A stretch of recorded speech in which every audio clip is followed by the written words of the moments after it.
bonjour à tous, j'espère que vous allez tous très bien. Je suis là aujourd'hui pour 2 DIY, d'une chaise bouclette et d'une table basse cube. Pour la table basse en cube, je suis partie sur un design un peu plus carré avec un effet un peu pierre, et pour la chaise, je suis partie sur un design bouclette. Et je trouvais que et je savais que ça allait rajouter un peu plus, et je savais que ça allait rajouter je suis partie sur une chaise bouclette parce que je savais que ça allait rajouter un côté plus chaleureux à mon salon. Franchement, c'était simple, c'était long à faire. Vous allez voir ça en 2 minutes, je pense, mais c'était super long à faire. Et j'espère que ça va aider certaines personnes et que ça va donner aussi des idées parce que, voilà, quand t'as pas le budget, voilà, tu deviens bricoleur. Donc voilà.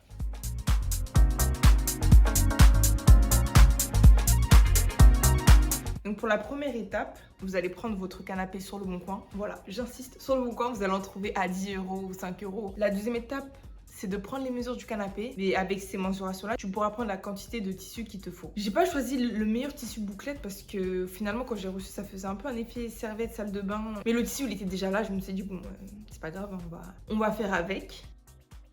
Une fois que tu as pris toutes les mesures de chaque pièce de ton canapé, tu veux reporter ces mesurations sur ton tissu. Une fois que vous avez toutes les parties du tissu qui sont prédécoupées, là on va passer à l'assemblage. Pour l'assise, moi je suis partie sur de la couture parce que je trouvais ça plus pratique. C'était compliqué en fait d'utiliser de la graffeuse ou un pistolet à colle pour faire l'assise en profondeur, donc j'ai préféré coudre. Pour les accoudoirs, là j'ai utilisé un pistolet à colle. Oh, pourquoi je me suis lancée dedans? Franchement, les accoudoirs, j'ai galéré. Depuis hier, je suis sur les accoudoirs. Mais les accoudoirs, je sais pas comment je vais faire. Honnêtement, je sais pas. Je sais pas si je dois recouvrir une face, ensuite la deuxième. La forme de mon canapé, elle était un peu compliquée. Donc, j'ai utilisé un pistolet à colle et finalement, ça rendait quand même bien. Ça fait le travail, quoi.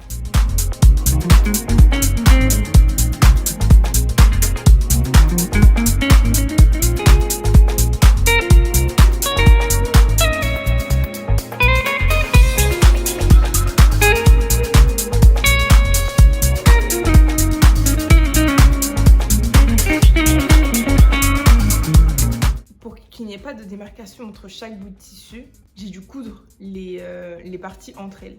Moi, il me restait que du fil beige, donc forcément j'ai dû faire avec parce que j'avais que ça et je voulais pas acheter. Donc pour les finitions en bas, j'ai agrafé, c'était plus pratique. Et donc voilà comment ça rend. Je suis vraiment satisfaite de mon petit canapé.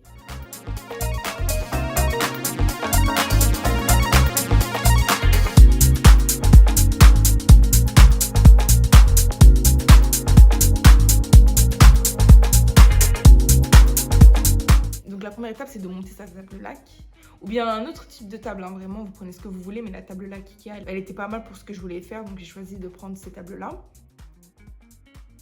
Ensuite, il faut prendre les mesurations. Vous reportez les mesurations sur votre support, soit la plaque d'MDF, soit du carton plume, ou soit autre chose de plat en tout cas. Bon, le carton en plume, c'est pas ce que je recommande. Le mieux, c'est d'utiliser des plaques d'MDF.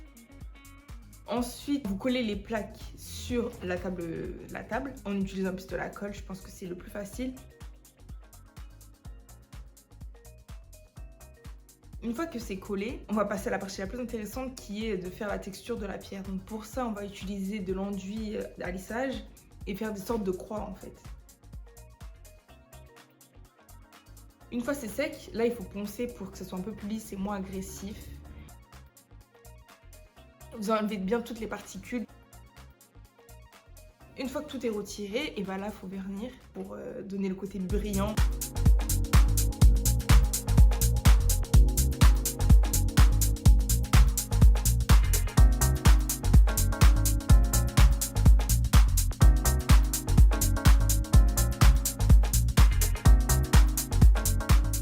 Donc voilà, j'espère que ça en a inspiré quelques-uns. Voilà, j'espère que ça vous a plu.